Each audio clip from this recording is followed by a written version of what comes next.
খুমটাৰ বিধায়ক মৃণাল শইকীয়াক দুনাই জনাইছোঁ যে এনেকুৱা মন্তব্য যদি আকৌ নামনি অসমক লৈ কেতিয়াবা কটু মন্তব্য দিয়ে তেতিয়াহ'লে তেওঁ প্ৰৱেশ কৰিলে নামনি অসমত কেতিয়াও ওলাই যাব নোৱাৰিব। এইটো আমাৰ কলিতা ঐক্য ছাত্ৰ সন্থাৰ স্পষ্ট কথা।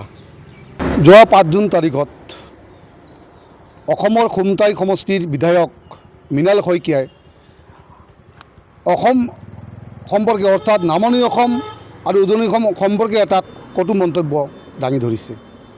আমি তেখেতক ক'ব খোজোঁ যে এই অসমখনক খণ্ডিত কৰাৰ বাবে বা দুভাগ কৰাৰ বাবে তেওঁ যি কটু মন্তব্য দিছে সেই কটু মন্তব্যটোক আমি অবিভক্ত গোৱালপাৰা জিলাৰ কলিতা জনগোষ্ঠী অৰ্থাৎ কলিতা ঐক্য ছাত্ৰ সন্থা আমি তেখেতক একেমুখে ধিক্কাৰ জনাইছোঁ।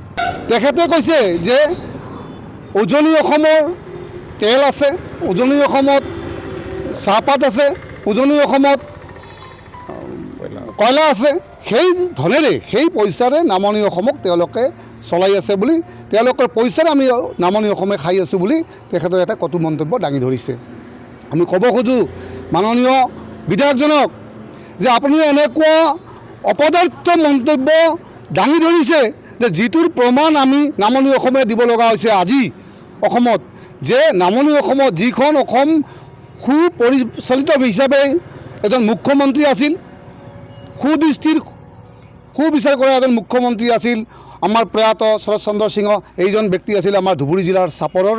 আজি চাপৰত আমি এজাহাৰ দাঙি ধৰিছোঁ, আমি এজাহাত দাখিল কৰিছোঁ তেওঁৰ বিৰুদ্ধে চাপৰ আৰক্ষী চকীত। নামনি অসমত আজি বীৰ ভগদত্তৰ বিষয়ে কওক, আজি চিলাৰায়ৰ বিষয়ে কওক, আজি আপোনালোকৰ শংকৰ মাধৱৰ যি মিলনৰ কথা সেই নামনি অসমৰ পৰাই ক'ব খোজোঁ যে তেখেতে এইবিলাক অধ্যয়ন কৰক আৰু ভালদৰে জানি লওক। ক'ব খোজোঁ যে আৰু এটা কথা আপোনালোকৰ সংবাদ মাধ্যমৰ জৰিয়তে যে এনেকুৱা বিধায়কৰ তুলুঙা মন্তব্য যদি অনাগত দিনত থাকে, যিটো দলত থাকিব এইবিলাক বিধায়ক, সেই দল কেইদিনমানৰ ভিতৰতে যে মগনীয়া হ'ব এইটো স্পষ্ট কথা। গতিকে বিধায়কজনক আমি আপোনালোকৰ জৰিয়তে ক'ব খোজোঁ যে অনাগত দিনত যদি এনেকুৱা তুলুঙা মন্তব্য দিয়ে তেখেতে, তেতিয়াহ'লে নামনি অসমত তেওঁ আৰু কেতিয়াও প্ৰৱেশ কৰিব নোৱাৰে। আজি প্ৰৱেশ কৰে তেতিয়াহ'লে তেওঁ ওলাই যাব নোৱাৰিব বুলি আমি আশা কৰোঁ। আৰু এই সুযোগতে আমি চৰকাৰক ক'ব খোজোঁ, মাননীয় মুখ্যমন্ত্ৰী মহোদয়ক, যে খুমটাই সমষ্টিৰ যি বিধায়ক আছে মৃণাল শইকীয়া, তেখেতৰ এই কটু মন্তব্যৰ ওপৰত আপোনালোকে এটা বিবেচনা কৰক আৰু অতি সোনকালে তেখেতক গ্ৰেপ্তাৰ কৰাৰ এটা ব্যৱস্থা কৰক। অন্যথাই আমি কিন্তু অবিভক্ত গোৱালপাৰা জিলাৰ কলিতা ঐক্য ছাত্ৰ সন্থাই তীব্ৰ প্ৰতিবাদ কৰিম বুলি অনাগত দিনত এটি স্পষ্ট কথা আপোনালোকৰ জৰিয়তে আমি জনাই দিলোঁ মুখ্যমন্ত্ৰী মাননীয় বিধায়কজন এনেকুৱা তুলুঙা মন্তব্য দিয়াত আমি আৰু এটা সন্দেহ কৰিছোঁ, হয়তো তেখেতে মূৰত কিবা বিকৃতি ঘটিব পাৰে। আৰু সঁচাকৈ যদি বিকৃতি তেওঁৰ মূৰত ঘটিছে তেতিয়াহ'লে তেওঁ তেজপুৰলৈ আহক, আমি নামনি অসমৰ প্ৰতিজন ব্যক্তিয়ে তেখেতক চিকিৎসাৰ ব্যৱস্থা আমি আমাৰ পইচাৰে কৰিম বুলি আমি তেখেতক জনাই দিলোঁ।